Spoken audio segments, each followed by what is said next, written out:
is happening, Magnus sites. So, apparently there's a black police officer that has spoken out about his experiences, and he's talking about the Portland protests. So, it says, what it's like to be a black police officer policing Portland protests. Raw interview. So let's check this out. Y'all ready? Let's get it. I have a lot of interest in hearing, about what it's been like for an officer and how these events have impacted specifically our African American officers. So Officer Jackson depends on how I edit this. To provide his perspective, and we really appreciate you taking the time. Thanks for having me. So first, can you share a little bit about yourself and how and why you became a Portland police officer? I got a lot of family here in Portland. Both sets of my grandparents lived on Cleveland between Alberta and Skidmore. So I didn't directly live in the city of Portland, but all my family was here, and I was always at my grandparents' house all the time growing up. That's how my parents met. So that being said, I went to school. I graduated from Portland State University in 2008. I worked at Nike for 10 years before I became a police officer here. I wanted to make the most out of my life by helping others. I wanted to, with people that I know, people I care about, I want to give them the service that they deserve. Not just, it's just a job, but like you could change people's lives. You don't even know just by giving somebody a hug that is having the worst day of their life. True. And you see it. You also see a lot of other bad things where I've seen people die right in front of me, and you're just like, man, like I couldn't. There was nothing I could do if I got there a little bit early. And I know a lot of officers feel that way. Just hearing that call come out over the radio, and people are in trouble and need help, and you just see officers they're not even getting dispatched, just attaching, they're just going, trying to help when other people are running. That says a lot. Mm-hmm. So what kinds of assignments have you had at Portland Police Bureau? So I've been on patrol. I'm going on 10 years now, but I also had the opportunity to be on our rapid response team, on our neighborhood response team that just right now is not currently active due to the cuts. But I was on the COAB for a couple of years, which was the Community Advisory Board. So I've got to do a few things and in a short amount of time. So. And can you tell us a little bit about the rapid response team? That's one of the crowd management teams. Yes. So yeah. That's been the capacity you've been out in recent weeks. Yeah. At the demonstrations. So what was it like in that capacity in the first few weeks when the fence was up around the Justice Center for that RRT response? I'll say this. I got to see folks that really do want change, like the rest of us, that have been impacted by racism. And then I got to see those people get faded out by people that have no idea what racism is all about. Never experienced racism. They don't even know that the tactics that they are using are the same tactics that were used against my people. And they don't even know they don't even know the history. They don't know what they're saying. Coming from someone who graduated from PSU with a history degree, it's actually frightening. Okay. On how, they say if you don't know your history, you repeat it, and watching people do that to other people just because of what they decide to do with their life. Very interesting. Some of those interactions. So he has the history background. So that's good. A lot of times, someone of color, black, Hispanic, Asian, come up to the fence and directly want to talk to me. Hey, what do you think about George Floyd? What do you think about what happened about this? I go up to the fence, someone white comes up, F the police, don't talk to him.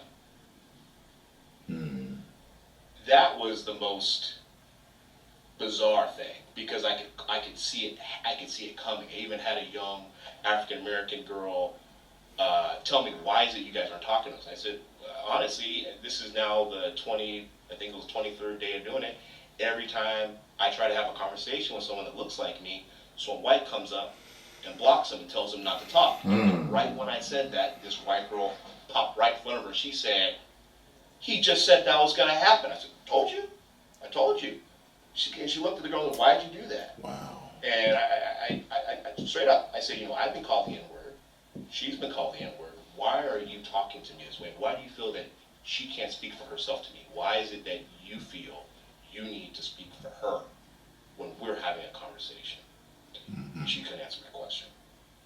All she said was, "Someone told me to do it."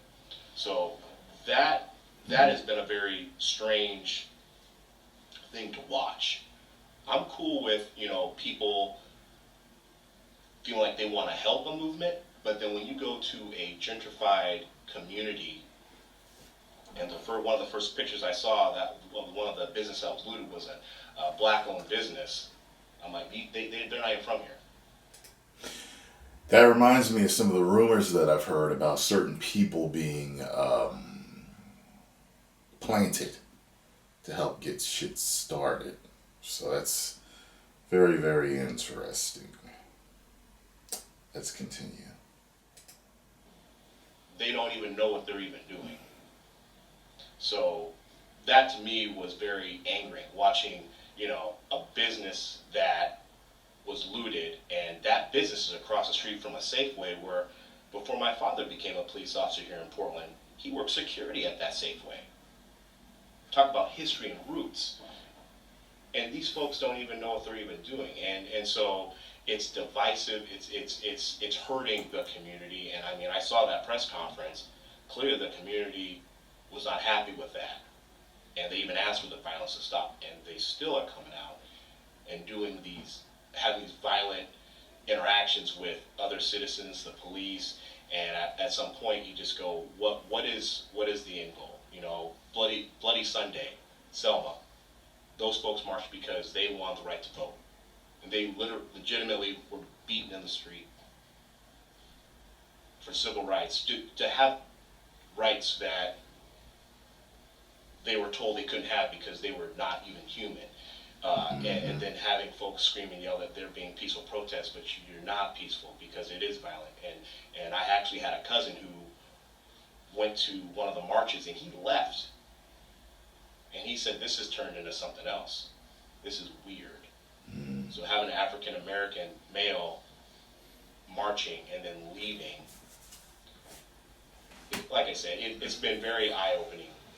But I did have great conversations. I met two young brothers who were literally, after I had taken an explosive, I had been hit with a full beer can, a rock in my chest, frozen water bottle had hit me. No, that hurt. I met two young brothers that were out cleaning up the street. They had 2 garbage bags and they were just running and cleaning up. And a few of us from my team, we went over and we had to shake their hands. I was so moved by them and so impressed. And they said, their words, "We're from here. This is our city. Well, I don't understand why people are coming here and destroying it. And we want to show that we want to clean it up." And I was absolutely, we let them take a picture with us. I didn't take a picture, they had their camera and they had a picture taken, but like I said, I was just so moved by that. So there's been highs and lows. I just want to pause this to tell y'all that I hate 2020. I just want to reiterate that. I cannot stand this year. This year is ridiculous. Let's continue. I'm just feeling that in my heart right now. Figured I would tell y'all. I know you and I were talking the other day and you were sharing just some of the hateful and racist things that you and other officers of color have been subject to. And I mean, I was just floored. But I think that's some of the stuff that people haven't been seeing or hearing. And we work very hard within our agency to try and recruit and retain a diverse population of officers. Can you share a little bit about that experience? It says something when you're at a Black Lives Matter protest, you have more minorities on the police side than you have in a violent crowd. And you have white people screaming at black officers. you have the biggest nose I've ever seen. And you hear these things, and you go, where are these people are they gonna say something to this person? No. Like just trying to think of anything they can to hurt the cops' feelings for something one bad cop did. I realize there's a lot of bad cops out there. I would say that most cops are good cops, but why would you? So, and that's just one example. Having people tell you, what to do with your life, that you need to quit your job, that you need to, you're hurting your community, but they're not a part of the community. And once again, you as a privileged white person telling someone of color what to do with their life. And absolutely, and you don't even know what I've dealt with these white officers that you're screaming at. You don't know them. You don't know anything about them. And there are racist people out in the world. Absolutely. There are bad cops out there in the world. We don't associate with those people. They make us all look bad. That's not something that I stand for. That's not something that my coworkers stand for.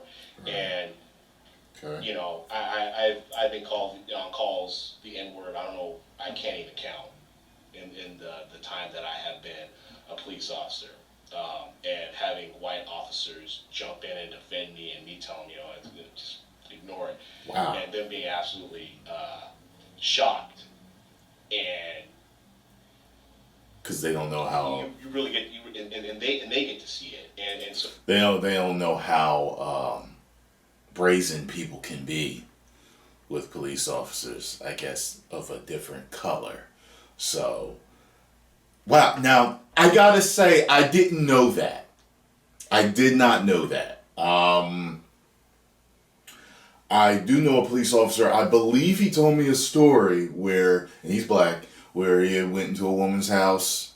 Something was going on, and she called him the N-word, and he threw her through her front window. That was like, whoa. Yeah. Yes, I've heard some crazy stories from police officers. Yeah. Was he right for doing that? No. I don't think he should have thrown her through her front window.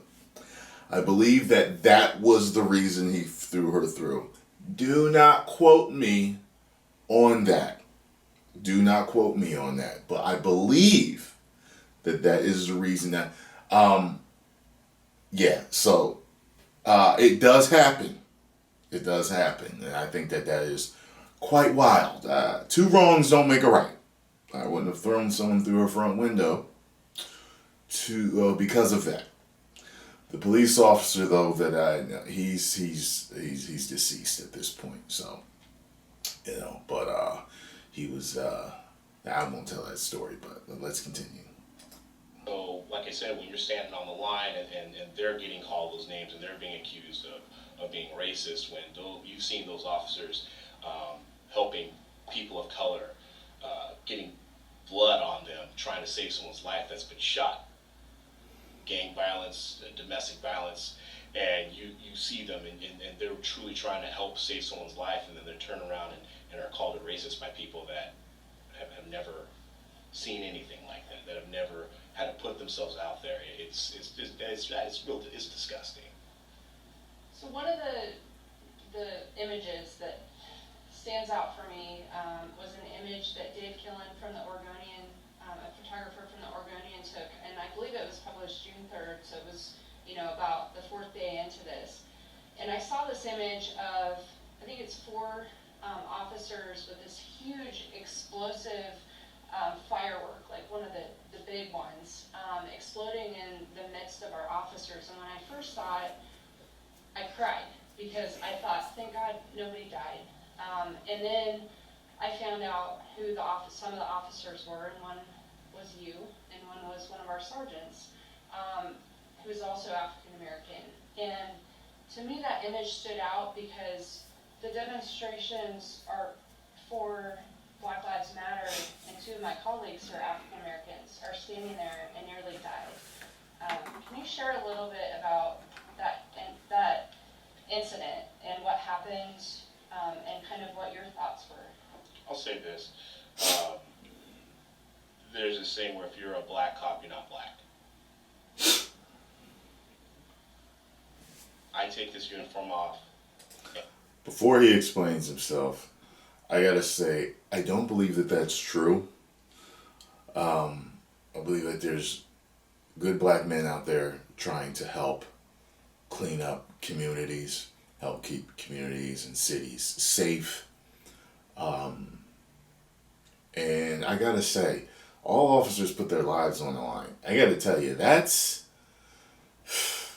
the ultimate sacrifice. You know what I mean? So I have respect for all the good cops out there. You know what I mean? Especially the black men, because, like I said, I spoke with another black officer. Now, this is a different black officer I spoke with, and he told me that there's definitely racism in amongst the police. There's racist police. He's heard white police officers on their way out didn't know he was there saying, all right, now let's go F with some N-words. He's heard it himself. You know what I mean? And I said something specifically about the military in one video, and I think the word I used was wrong. I think I used the word that there's racist people in the military, which is, we all know there's racists everywhere. I can't remember the right word, the word that I used, but I was trying to explain that I had been told by some military people, like, yeah, it's like, it's segregated in there, like the way certain things are done, you can tell, like, people will keep to their own in certain areas, and you can see the way things are done. Anyway, people in the military is like, oh man, I never saw it. I was in the military. Just because you never seen it don't mean it don't happen. You see what I'm saying? But anyway, let me hear what he's got to say on this. And I'm suspicious. I look like someone that these people would then call the police on. I have been, when I was young, at a party, and I got jumped by a group of white people. Okay? Why?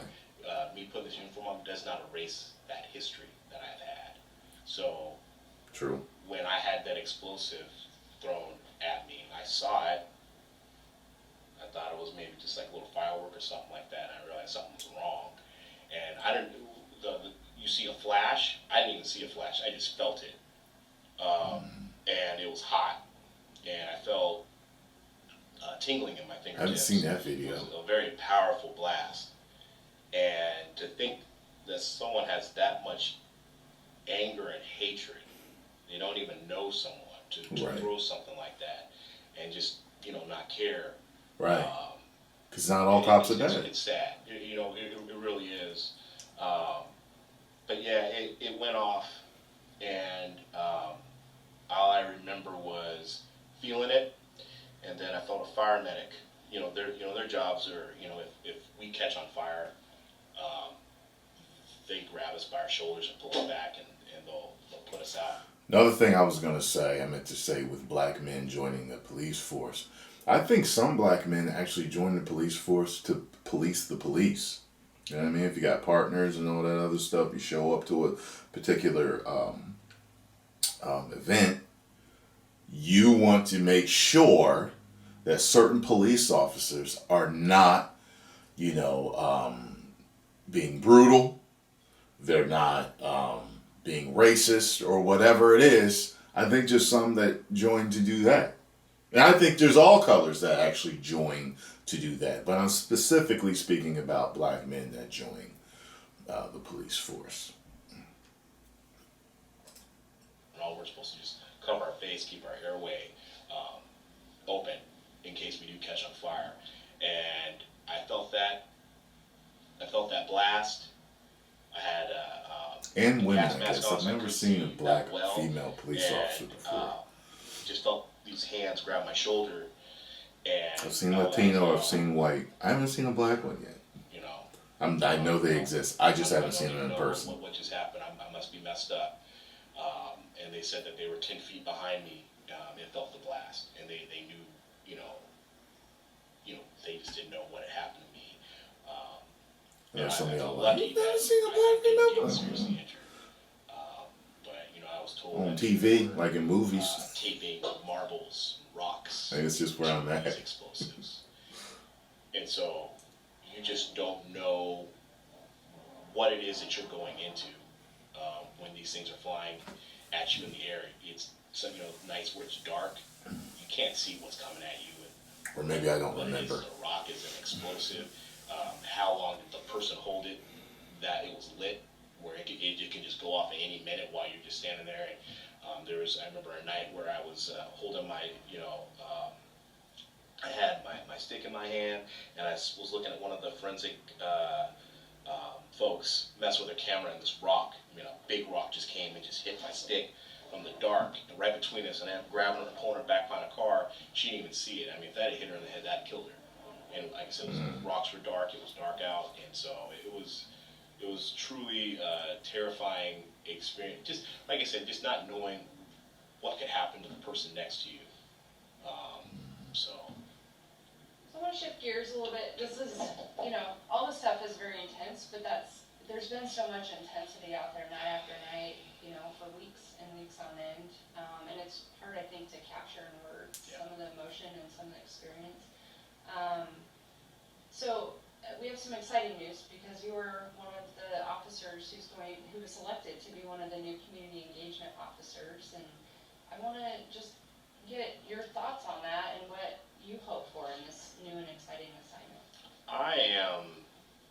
I am so excited because what I had fun doing on patrol was getting to know people. So I got to know so many people over almost 10 years of time, and joking with them, laughing with them, doing silly stuff with them, dancing, whatever, and getting to know them on a personal level where, they could talk trash to me, I could talk trash to them. It was funny, and just having that type of a bond with people in the community. And so this new position, I am so excited to bring all these people from the community, actual community members, and have them help us with this change. Because I think that's what the misconception is that we don't want to be better. We don't want to see change. I'm excited to, I already know what the problems are. We already know what things we need to improve. I'm excited to hear from people that are creative from the community that have ways that they want to see problems fixed, solutions. And so that to me is really exciting. And so I'm really happy to step out of my comfort zone, which has been the street, and look at my job in a different light, and just bring just great people that I've got to know, family members, friends, and like I said, people from the community, of ministers from the churches, and all just come together as one. I think I would love to see Pastor Hennessy lead a march with officers down to this protest and show these kids what a peaceful, meaningful protest looks like, where we march together and show them what it looks like together. That would be something to see. So He learned that from his mom. That's how he did that. It's like, I'm really excited about that. I have to. I appreciate you taking it. he learned that from his mom. Trust me, that's how black women talk. You know what I want to see?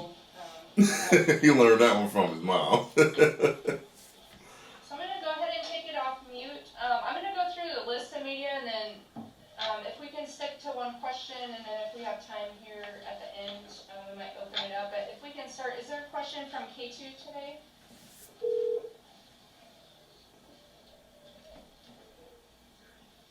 Yeah, this is Keaton with K2. Hi, Keaton. Hi. I guess. My question for Officer Jackson. First of all, can you tell me what the spelling of his first name? Yes. His first name is Jakhary. used S2. Okay, great. Well, thank you. Yes. And I guess the other question I have for you is, you kind of touched on this earlier, but I wanted you to, we hear so different, vastly different stories from, like, police and then from the protest side. At least that's what it seems like in some cases. Can you describe to me, like, what your reaction to some of what protesters have to say about the officers? And what it's like to hear that again. Again, you kind of described it, but we just hear two different stories a lot. So you want to know what his reaction is to what some of the demonstrators are saying? Is that accurate? Yeah, exactly. They say the police indiscriminately use force. Oh, okay. They say that it's, we hear like he's talking about sharing and wanting to talk to people at the protesters, while protesters talk about how they're just getting tear gassed and pushed back and stuff like that. So just talk to me about the difference in like the stories that we're hearing. Okay, and if you can put yourself on mute, we'll get rid of the background noise. So I want to say too, I think it's important to note that we're talking about, almost 40 days or so-ish of demonstrations. Some of them, we've had multiple demonstrations every night, and each of them is different. Ooh. So I just want to kind It's of a lot. we've had very, like the huge demonstrations with over 10,000 people throughout the city where we've had very little or no police interaction. But I believe you were referencing more of the groups that you've interacted with downtown. Honestly, it's been okay. So when these start off, we're not out. So rapid response team, we're not out there. It's one of those things where once the demonstrations start taking a turn, then that's when we start looking at us even leaving wherever we're staged up at. And then once, projectiles and other events where officers that are not RRT are taking projectiles, rocks, bottles, at that point, the sound truck comes out and starts, warning the crowd, hey, we want the crowd to remain peaceful. Please keep the protest peaceful, and these aren't the exact words, but they'll start warning and letting the crowd know, basically, that the tone of the protest is shifting. Once we get out there, now the sound truck has already given these warnings. Sometimes it's already escalated to, it's an unlawful assembly where, we're taking rocks, bottles, other projectiles, people using slingshots and ball bearings and tennis balls and golf balls and rocks. And so now it's not peaceful anymore. Some say that's freedom of speech. Like I said, and so we've had cameras behind our line capture those events. That's not freedom of speech. Throwing once it gets to that point, you have so many people. You're really, as far as using force and arresting people, you're really trying to get the worst of the worst. You're trying to get the people that are actually throwing objects, that are actually fueling this violent evening, and it's all very much, like I said, trying to get the worst of the worst. So I think that was a good point, though, that you made. You have been part of a more highly trained team that comes in to provide, the crowd intervention if things get bad. We have mobile field forces where the patrol officers, may come down in different positions, but you guys are really the ones, if we need to disperse a crowd, you will work with the mobile field forces to try and make that happen. So. Yeah, and even in those situations where there's been breaks or pauses, I still have been able to have good conversations with people that truly want to ask questions, and I'll tell them, hey, this unfortunately is not the right time to have this conversation, and I've given them my name and what precinct I'm out of, and hey, find me. But right now this isn't safe, and if I were you, I would leave because it's just escalating. I don't want you to get hit with something in the back of the crowd because they're trying to throw something at us. Right. And I have had people reach out to me that truly, want to have a conversation. So, yeah. Maybe we'll do it this way. Why don't we leave you here? We'll take some other questions that Okay. they have for you, and then we'll switch to the chief. So we've got a few more minutes. Is there another question for Officer Jackson? You just zoomed in on his hands. I don't know why. Can you hear me? Yep. Hi. Thanks, Officer Jackson, for taking the time. I'm I actually, just wondered, He zoomed in on you his mentioned the fire patch on his sleeve. Were you injured, and where did that occur? Guess to you show know, he was married. it's all in a report. That was early on when all the protests started. I couldn't tell you what street or anything. But no, I felt tingling in my fingers, but luckily I wasn't injured by it. I know another explosive had gone off and injured a Multnomah County deputy. He got a concussion, and then a couple days later he resigned, and he was a newer recruit. So that was unfortunate. Max, I believe that one was published, I think it was June 3rd, so it should have been probably right before. Where was that? Do you remember where that was? I think Dave Killen took the photograph, so he may know. Okay. The other thing is, you know, police have been criticized for firing tear gas and less lethal once the riot or unlawful assemblies are declared after objects are being thrown. They've tried to, you know, stay back to try to de-escalate and not create tension. I mean, what are officers talking about in terms of what do you think is needed to be done to stem the nightly clashes? I'll say this. We don't even want to come out. We would love for a demonstration to be peaceful and us not to even have to be involved. It's a lot of work. It's, like I said, our work, we're pulled off the street and we're not able to take 911 calls. I had a young African-American male while we were, and I don't even know what night it was because there's been so many, but he walked up to me. He wasn't part of the protest or anything. We were staged far away from the Justice Center, and he walked up. He said, "Hey man, I just want to say I'm so upset that y'all are here, but if my grandma called the police, there's no one there to help my grandma. That bothers me that you have a group of white people that are throwing a temper tantrum downtown, but if my grandma needs help, y'all ain't even there to even go help her." And that's we don't want to be out there. We would much rather be out there in the community taking 911 calls, helping people, not dealing with the same group of people night after night. So I don't know if that answers your question. I wish we had the one solution. I think it's really complicated, but we don't want to continue to have to deal with this in, you know, the same manner night after night. Makes me wonder if they allot for that. Kind of like, all right, this many are going to be on the front lines here taking care of this, and we're going to have a certain amount, you know, for the community, even though they'll still be undermanned.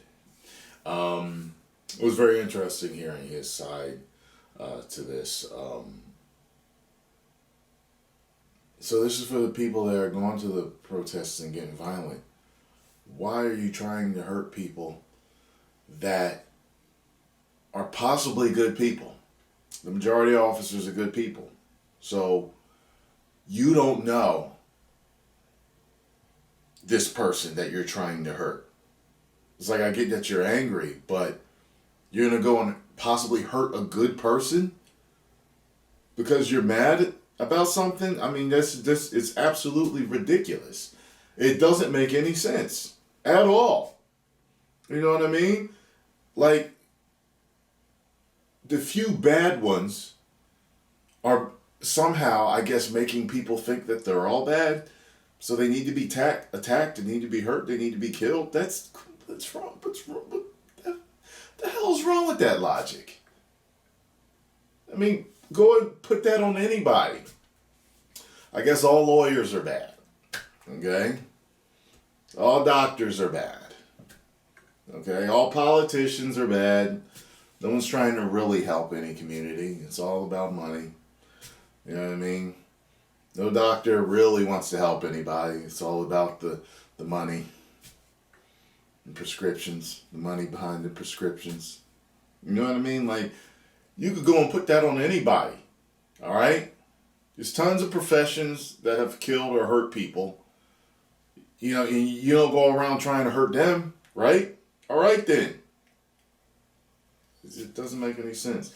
Tell you though, the most surprising thing that he said to me, even though I shouldn't have been surprised, I was. It made it sound like it. He said, I think he said like it kind of like happened countless times about him going to help, or going to a situation, and he's being called the N-word.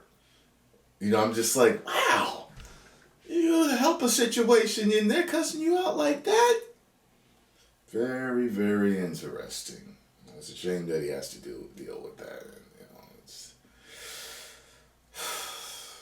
you know, I hope things get better, and I hope they get better real fast, because I'm tired of this. Real tired of it, folks. Post comments down below. Let me know what you thought about this interview. You know, maybe there's something I missed, I didn't speak on, that you wanted to hear me talk about. Let me know in the comments section. And as things continue to unfold, I will, from time to time, speak on certain things. Stay tuned to this channel.